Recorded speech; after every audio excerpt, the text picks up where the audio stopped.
Were they a rock band, like guitar, bass, drums, or were they in the style that you are? Quite a normal, typical kind of rock band, but we just used normal rock instruments. We didn't play. We played more freeform. Johannes, you are the latest member of the lineup, aren't you? Yeah. How long ago did you join? I think it's 2 years ago. 2 years? Yeah, we met. It's back that far. And how did you come to meet the boys? I met Edgar in a Berlin record studio, and he asked me to join the group because he looked for the third player, and so we had a lot of sessions, so we get together in this way. You decided to stay? Yes. Chris, were you originally in the first lineup of Tangerine? I was in the group since 71, and we started the new style of electronic music. Yeah, from that time. Right. So, when you first started that, with all the people that are in the charts now, I've done names, the electronic rock people anyhow that are around, and I suppose you can even, no, I won't, but anyhow, those people that are in the charts, did you think that that would come about like that? You started this electronic rock early, and did you think that that would happen like that? Did you feel that it would become so popular? I mean, when we started to work with electronic instruments in 71, 72, no one really did know anything about using electronics that style, in popular music. Right. So we really started doing it in Germany, and we had no idea that within, 10 years, it will become such a popular part of popular music. So we are personally very happy about it. Sorry, one of the names that I was trying to get there was Gary Newman. Like they're experimenting, aren't they? Yes, a lot later. And do you think that they're doing it well? People like that are on the charts now? I mean, as far as it's the handling of the instruments concerns, they are a bit vague, I would say, to be honest. I mean, they should train a bit more. But it's quite nice the way they mix well-known rock music with the electronics and the effects they do add, and it's quite interesting to watch it. Where did the name Tangerine Dream come from? Oh, it's a very simple story. We've heard one of the Beatles songs years and years ago, and which is called Lucy in the Sky. Right, and there was a very small line which is called Tangerine Trees, something.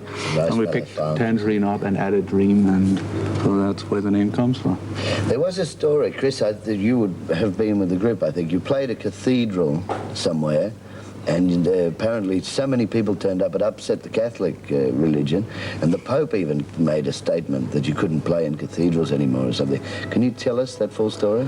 Yeah, the story was that we liked to do a whole tour in cathedrals to use different atmosphere and use acoustics and the mood and things. Yeah. And one day in a very big cathedral in France, that 6,000 people in a cathedral where maybe 2,000 seats were in, and the religious people got very upset in the end, but it was a very interesting concert, and we got a lot of publicity about it. Was that the only cathedral you played in? Because I believe the Pope said never to play in cathedrals. We played in other cathedrals in England and you did? Germany, yes. Because Sky, you know, the English group, Sky, they did a couple of very big cathedrals, one in London, and they said it was just enormous, the sound that you can get in It's there. enormous because you know, we do believe in some sort of higher consciousness. Yeah. That's why we do things like that. Right. Yeah, and so the funny thing, I should add that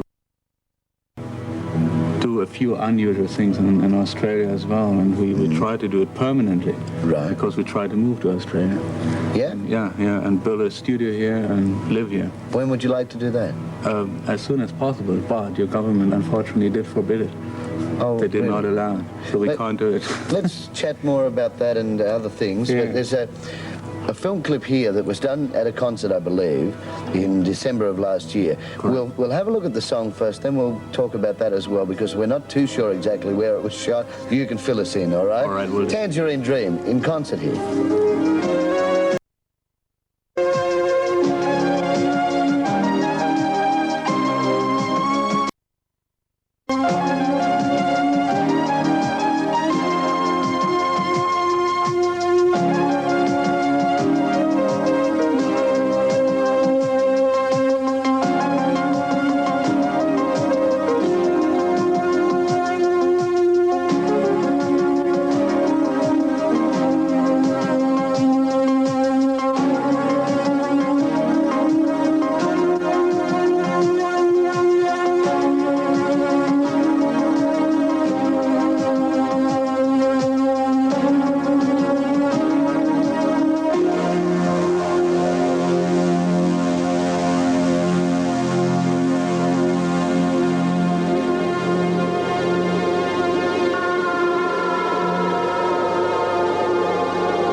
tell us where that was recorded? It was recorded in Munich.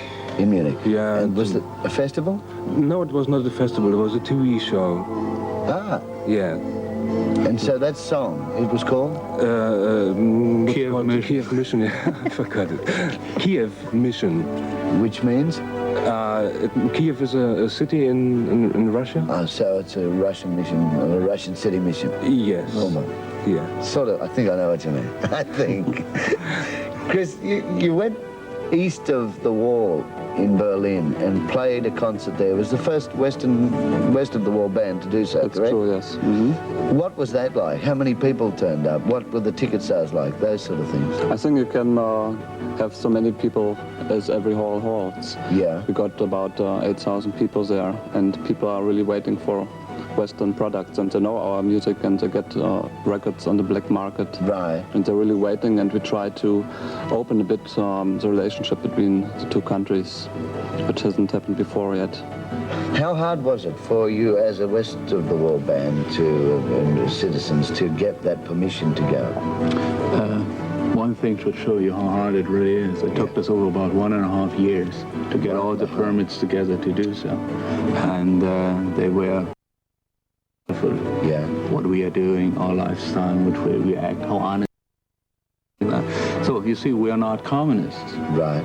But on the other hand, we think our entire world has just one chance to understand each other if we try to crash down every sort of border. I mean, mainly the mental borders. Yeah. You know? Yeah. And that's what we are into. All over the world, wherever we go to, we try to explain that there is some sort of higher, stronger consciousness than just sitting there and playing little wars, you know? So let's not talk about war. The music can bring us all together. That's what we believe in, yeah. And you have had problems, and looks like you won't be able to move to Australia. Can you quickly fill us in on what has happened there? And unfortunately, yeah, we try to fill out all these immigration forms and start what we want to do, and we want to open a studio, want to educate maybe younger people over here, try to bring them together for a new form of music, and nothing to do with political things. It's just music. Come and play. And they said no. So unfortunately, we do respect that. You see, we're just guests in your country. Yeah. But we are a bit disappointed in our. Keep trying. Okay? Maybe one day we'll have Tangerine Dream here with a recording studio. Okay, it would be nice. It would be lovely. We've got film scores to talk about and a whole lot of other things, but we are running out of time. If I could, thank you very much for coming in, Johannes, Chris, and yourself. Thank you. And have a good stay. The instruments get we hope so too. affected like last time. And I hope you don't have to fly on little planes between places because of airstrikes. Okay. God bless.